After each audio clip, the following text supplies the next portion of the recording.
함께 은혜 받으신 하나님의 말씀은 창세기 19장 30절에서 38절까지입니다.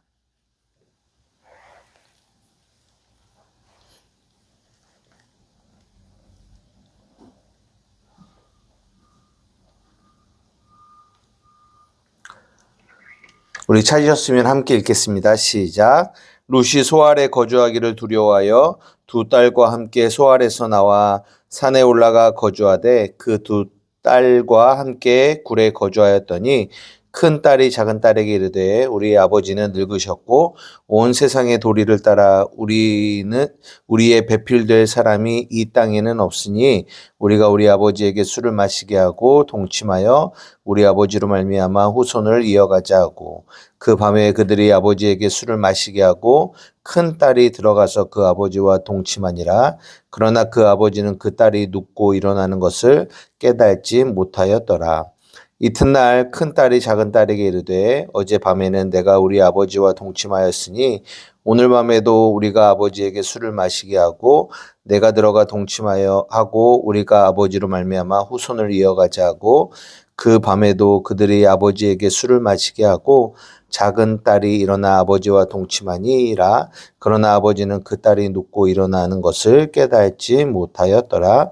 롯의 두 딸이 아버지로 말미암아 임신하고 큰 딸은 아들을 낳아 이름을 모압이라 하였으니 오늘날 모압의 조상이요 작은 딸도 아들을 낳아 이름을 벤암미라 하였으니 오늘날 암몬 자손의 조상이 되었더라. 아멘. 오늘 창세기 19장 30절에서 38절의 말씀을 중심으로 깨닫지 못하였더라 라는 제목으로 함께 은혜를 나누고자 합니다. 제가 오늘은 읽지 않았지만 29절 하나님이 그 지역의 성을 멸하실 때에 곧 롯에 거주하는 성을 엎으실 때에 하나님이 아브라함을 생각하사 롯을 그 엎으시는 중에서 내보내셨더라. 원래는 이 한 절 가지고 한 타임을 해야 될 만큼 이게 중요한 절인데요.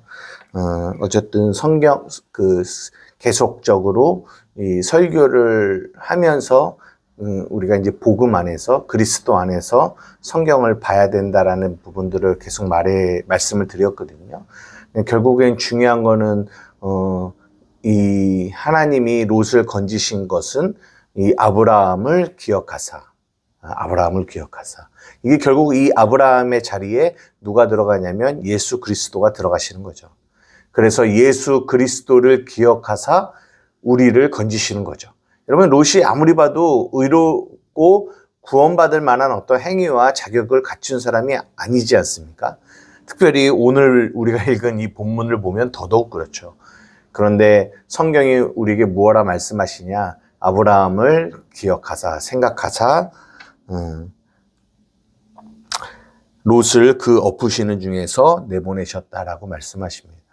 이것을 통하여 우리가 날마다 기억해야 될 것은 우리의 우리됨이 우리의 어떤 행위에 의한 것이 아니라 하나님이 우리를 위하여 십자가에 달려 죽으시고 부활하신 그 예수 그리스도를 생각하사 그 그리스도 안에 있는 우리를 구원하시는 이야기, 이게 성경이 우리에게 해주고 있는 이야기다라는 것을 여러분들에게 먼저 말씀을 드리고요.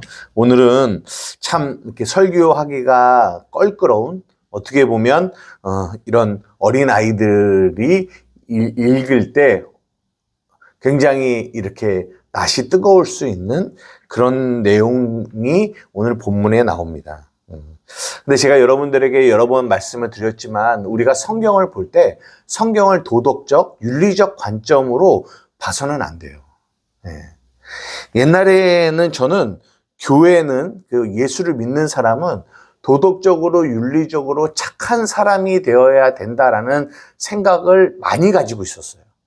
예수 믿는 사람, 도덕적으로, 윤리적으로 깨끗하고 좋은 사람.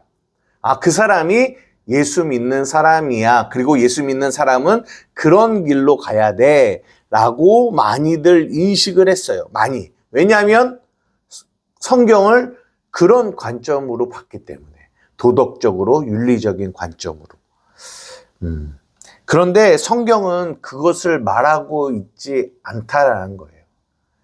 그래서 우리가 계속적으로 성경을 율법이 아닌 복음으로 보는 이유는 율법은 그림자요, 복음은 실체라는 거죠.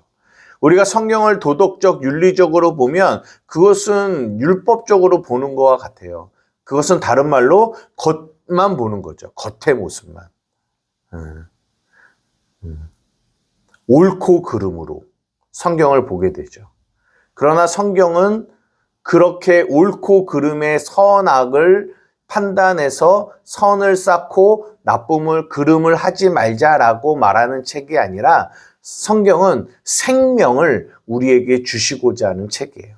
그래서 창세기의 그 선악과와 생명나무의 이야기를 우리에게 이미 창세기에 말씀하고 계시는 거는 우리가 성경을 이렇게 선악, 옳고 그름, 겉, 도덕과 윤리로 바라보는 것이 아니라 그 안에 담겨 있는 생명, 실체, 복음을 봐야 된다라는 말씀을 우리에게 해주시는 거죠.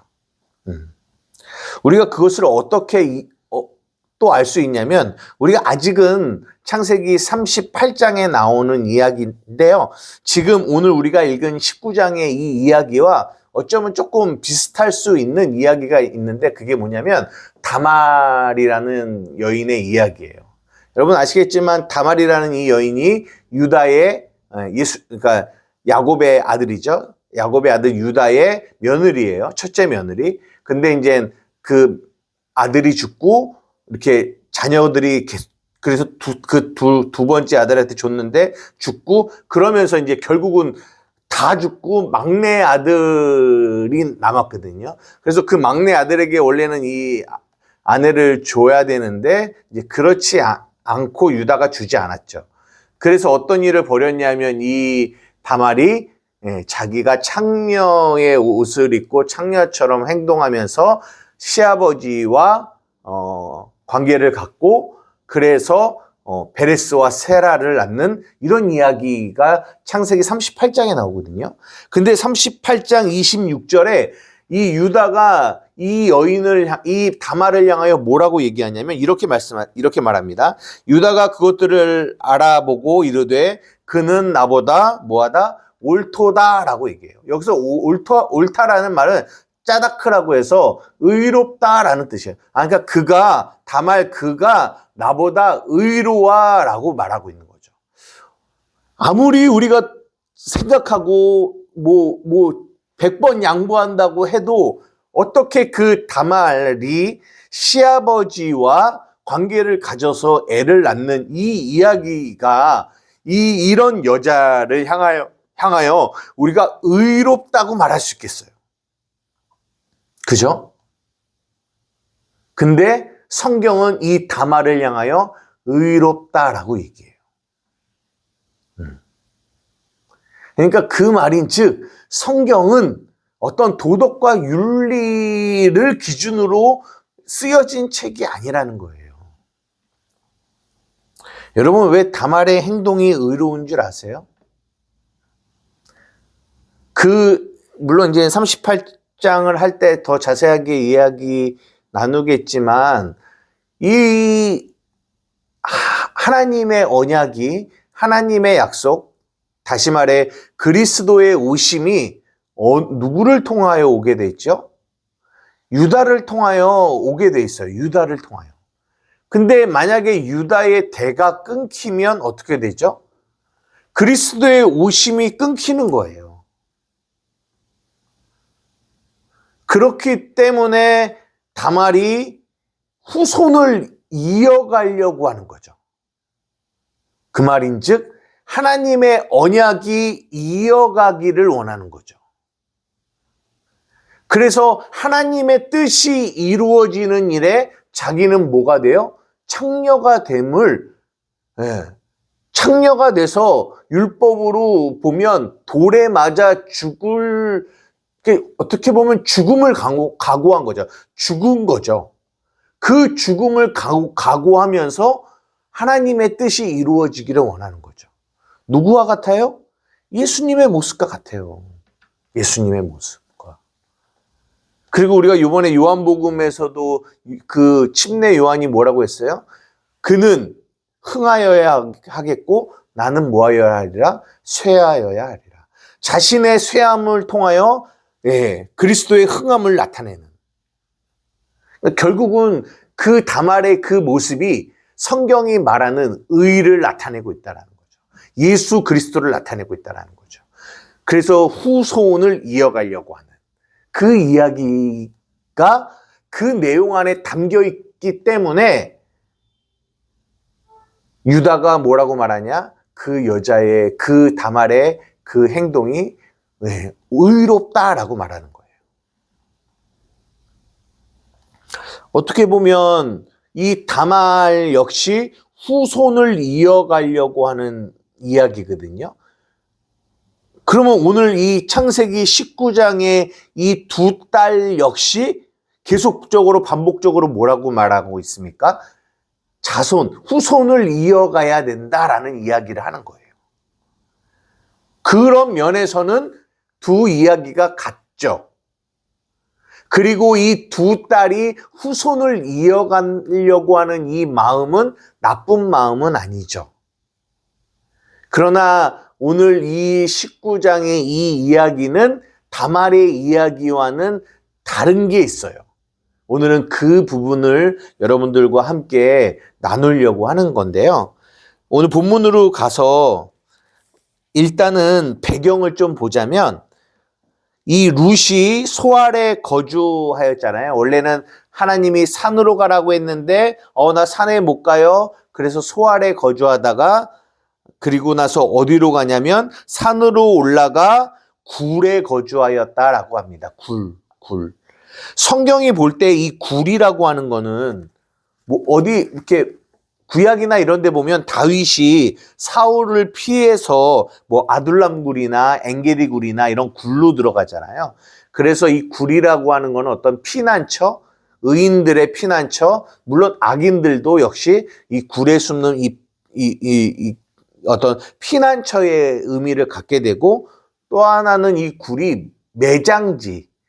옛날에는 어떤 굴에다가 사람을 매장했잖아요. 그런 매장지가 있는데 오늘 본문에서 이 룻과 이 두 딸이 굴에 거하였다라고 하는 거는 쉽게 얘기하면 좋은 이미지는 좋은 느낌은 아니라는 거죠. 나쁜 의미라는 거죠. 마태복음 21장 12절에서 13절 말씀입니다. 제가 읽어드릴게요. 예수께서 성전에 들어가사 성전 안에서 매매하는 모든 사람들을 내쫓으시며 돈 바꾸는 사람들의 상과 비둘기 파는 사람들의 의자를 둘러 엎으시고 그들에게 이르시되 기록된 바 내 집은 기도하는 집이라 일컬음을 받으리라 하였거늘 너희는 강도의 소굴을 만드는도다 하시니라. 여기서 말하는 이 소굴이 이 동굴, 굴을 이야기하는 거예요. 그러니까 성전이에요. 근데 성전 안에서 어떤 일이 일어납니까? 매매하고 돈 바꾸고 비둘기 팔고 이런 일들이 일어나는 거죠. 그러면서 예수님이 그곳을 강도의 동굴, 소굴이다라고 말씀하고 계세요. 이 부정적인 의미를 담고 있는 거죠. 그러니까 지금도 이 창세기 19장의 룻과 룻의 두 딸이 동굴에 거하였다라고 하는 거는 그 안에서 지금 이 마태복음 21장에서 말하고 있는 이런 복음과 반대되어지는 어떤 일들이 그 굴 안에서 이루어지고 있음을 성경이 우리에게 말씀해 주고 계시는 거예요. 어떤 일들이 이루어지고 있나 라고 봤을 때 이 두 딸이 후손을 이어가려고 해요. 솔직히 좀 이해가 되지 않나요?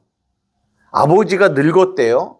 그리고 나서 이 세상에는 그러니까 자기들이 대를 이을 남자가 없대요. 단지 그 굴에만 없는 거지, 뭐 전 세계가 멸망한 게 아니잖아요. 소돔과 고모라만 멸망한 거지. 근데 자기의 후손을 이을 남자가 없다라는 이 말이 이게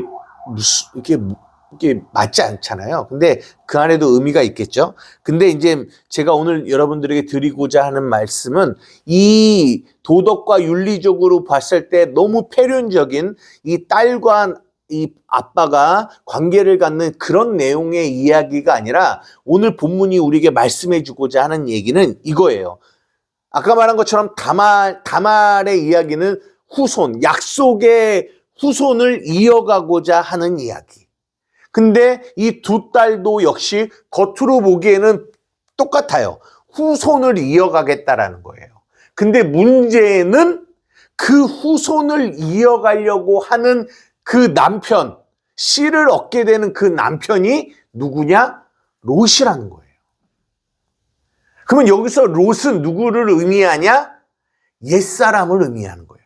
율법을 의미하는 거예요. 원래 약속의 후손은 누구로부터 임하는 거죠? 아브라함으로부터 임하는 거예요. 아브라함의 후손으로부터 임하는 거예요. 아브라함과 이삭과 이 자녀들을 통하여 약속의 후손이 이어지는 거예요. 그런데 이 두 딸은 누구를 통해서 후손을 이어가려고 해요? 롯을 통해서 롯은 방금 말씀드린 것처럼 약속의 후손이 아니에요. 약속의 후손이. 그는 율법, 육체의 자손을 낳는 자예요. 이거 무슨 말인지 이해되십니까? 지금 오늘 이 창세기 19장이 말하려고 하는 이 이야기가 신약으로 넘어와서 로마서 7장은 이렇게 말씀하고 계십니다. 한번 찾아보겠습니다. 로마서 7장.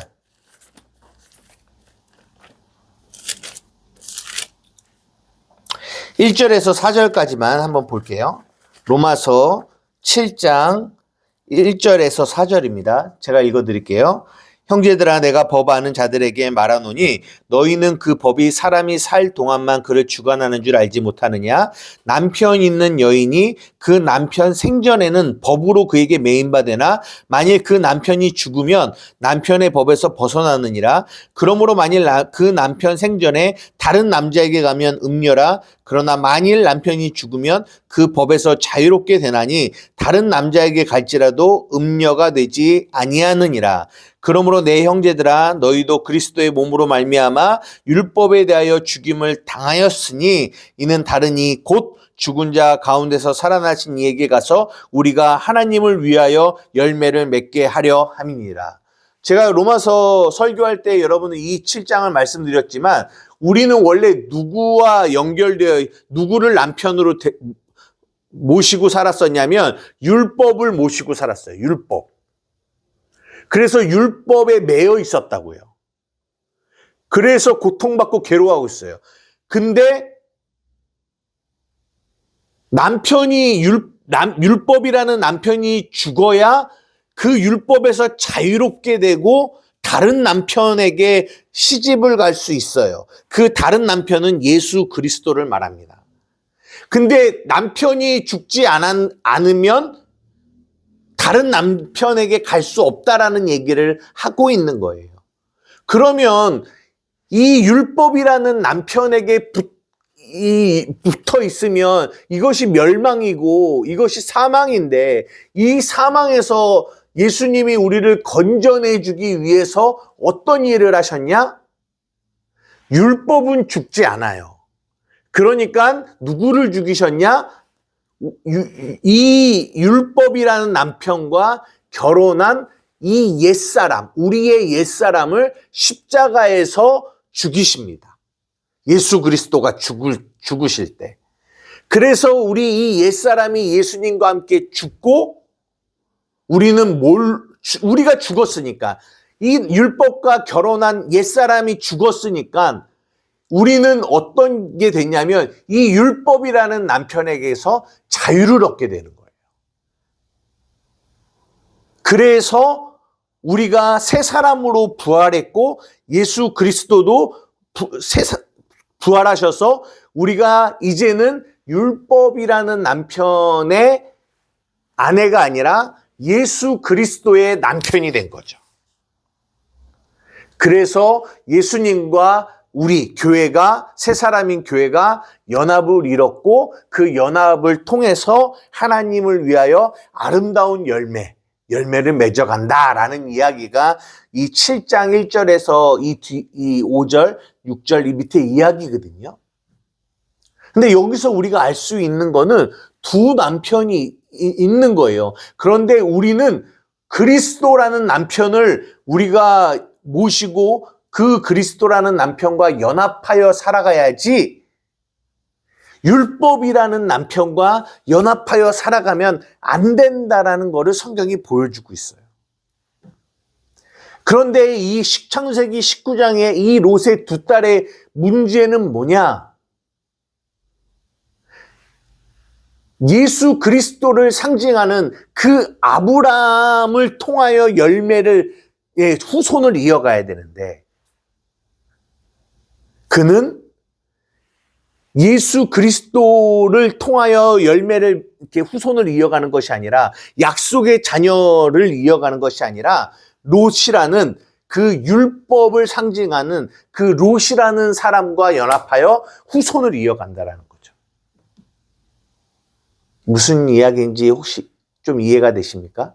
하나만 더 볼게요. 갈라디아서 4장입니다. 갈라디아서 4장 21절에서 31절까지 그냥 다 보겠습니다. 제가 읽어드릴게요.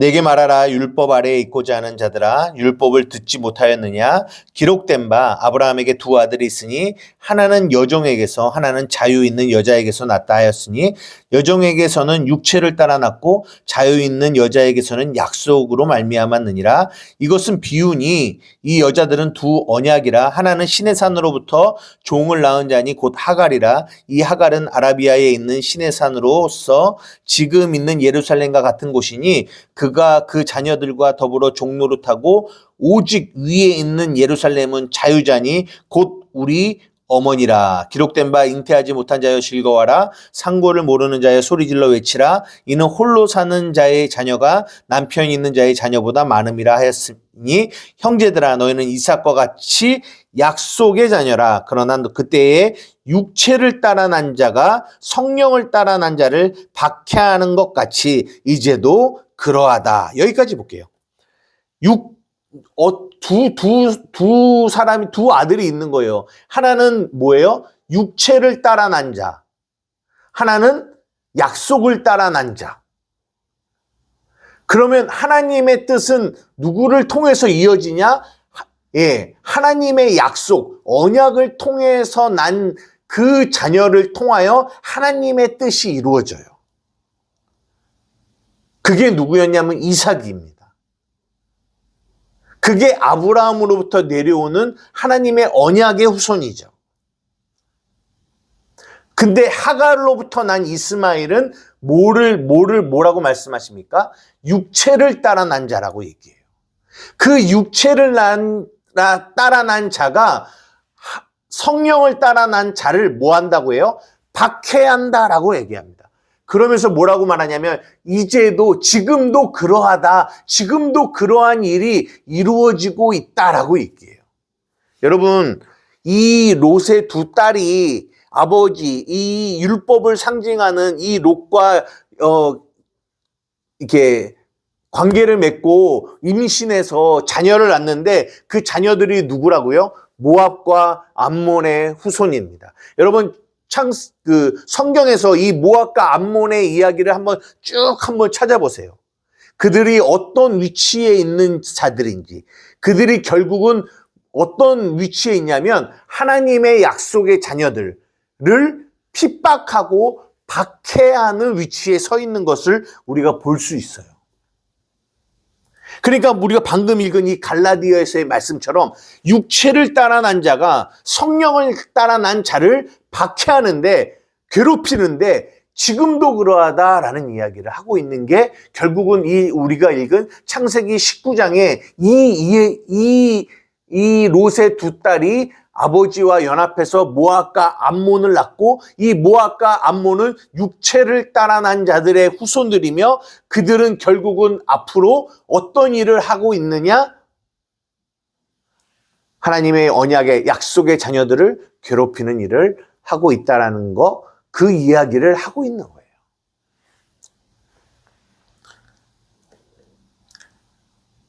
말씀을 마치려고 하는데요.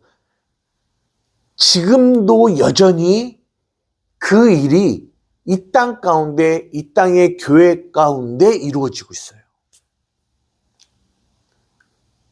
우리는 약속의 자녀예요. 새 사람이죠. 그러나 우리는 누구랑 자꾸만 연합하냐면 우리의 옛사람, 율법 안에 있는 옛사람과 끊임없이 연합해요. 그래서 무엇을 납니까? 육체의 열매를 내요. 육체의 열매를. 갈라디아서가 말하는. 우리는 원래 성령과 연합하여 우리는 성령의 열매, 성령이 맺으시는 열매를 내는 사람들이에요. 하나님의 열매. 아까 로마서 7장 4절이 말한 것처럼 하나님을 위하여 열매를 맺게 하려 함이라. 우리는 성령과 연합함으로 말미암아 성령이 맺으시는 그 사랑과 일합과 화평과 오래 참음과 자비와 양성과 충성과 온유와 절제의 열매를 맺어가는 존재예요. 그런데 우리는 자꾸만 누구와 연합을 하느냐? 율법과 육체와 옛사람과 연합하여 육체의 열매를 맺어가요. 그런데 롯이 뭐라고 반복적으로 오늘 설교의 제목이기도 하지만 그 눕고 일어섬을 뭐 했다? 깨달지 못했다라는 거예요. 깨달지. 이것이 잘못이구나. 이것이 복음과 반대되어지는 거구나를 알아야 되는데, 깨달아야 되는데, 여기서 깨달다라는 말은 야다라는 말을 쓰거든요. 깨달아야 되는데, 이것을 롯은 뭐 하지 못했다? 깨달지 못했다라고 성경에 계속 말해주고 있는 거예요. 어쩌면 우리도 역시 이 땅을 살아가면서 신앙생활을 하는데 우리도 역시 우리의 신랑 되신 예수 그리스도와 연합을 통하여 하나님을 위하여 성령의 열매를 맺어가며 살아야 되는데 이미 십자가에서 통하여 갈라진 이 옛사람, 이 율법이라는 남편과 끊임없이 연합해서 그 옛사람이 그 십자가에서 죽은 그 옛사람과 그 율법이 또 연합해서 육체의 열매를 계속 맺어가고. 근데 맺어가는데도 이 롯과 같이 뭐한다? 깨달지를 못하는 거예요. 알지를 못하는 거예요. 그 열매가 육체의 열매인지 성령의 열매인지를 깨닫지를 못하는 거예요. 그래서 오늘 이 창세기 19장의 이 롯의 두 딸과 롯의 이야기를 통하여 깨닫지 못하는 이 롯의 모습을 우리에게 보여주시면서 성경이 우리에게 뭐라고 말씀하시냐면 우리가 누구인지, 우리는 누구와 연합하여 누구의 자손을 낳아야 되는지, 어떤 열매를 맺어야 되는지를 우리에게 말씀해 주고 계시다는 거죠. 깨닫지 못하는 너희여 깨달아야 된다, 알아야 된다라는 것을 우리에게 말씀해 주세요. 왜? 알아야 그것이 영생이니까. 그런데 이런 복음의 내용을 그냥 단지 도덕과 윤리적인 내용으로만 이해해서 이 19장의 이 이야기는 진짜 말하기도 좀 꺼림직스러운 얘기야. 패스 지나가. 이렇게 되면 성경을 그렇게 겉으로만 보면 정말 성경이 우리에게 이 이야기를 통하여 우리에게 구원을 주시고자 하는 이 하나님의 뜻이 그냥 이렇게 뒤로 밀려나게 된다라는 거죠. 사랑하는 우리 한마음교회 성도 여러분, 다시 한번 여러분들에게 말씀드립니다. 여러분, 하나님의 말씀은 도덕과 윤리의 관점으로 보는 것이 아니에요. 나의 관점으로 보는 것이 아닙니다. 성령의 관점, 복음의 관점으로 성경은 보셔야 돼요. 성경은 우리에게 생명, 구원을 주고 싶으신 거예요. 오늘도 이 룻과 두 딸의 이 말할 수 없는 어떻게 보면 도덕적으로는 더럽고 추한 이야기와 같이 보이지만 이 이야기 안에 담겨 있는 진짜 실체의 이야기는 복음을 담고 있고 구원을 담고 있어요. 오늘도 우리에게 말씀하시는 거예요. 알아야 된다. 깨달아야 된다. 우리가 누구와 연합해야 되는지를. 그 이야기가 신약으로 넘어와 로마서와 갈라디아서가 통하여 이렇게 우리에게 말씀해주고 있는 거죠. 우리는 약속의 자녀이다라고. 사랑하는 우리 한마음교회 성도들의 삶도 똑같습니다. 여러분의 삶을 여러분의 관점, 여러분의 눈으로 바라보지 마시고 그 안에 담겨 있는 하나님의 뜻, 하나님의 계획, 하나님의 마음을 여러분의 삶의 그 속에 있는 것들을 날마다 주님, 내가 깨닫지 못하고 있어요. 눕고 일어섬을 깨닫지 못하고 있어요.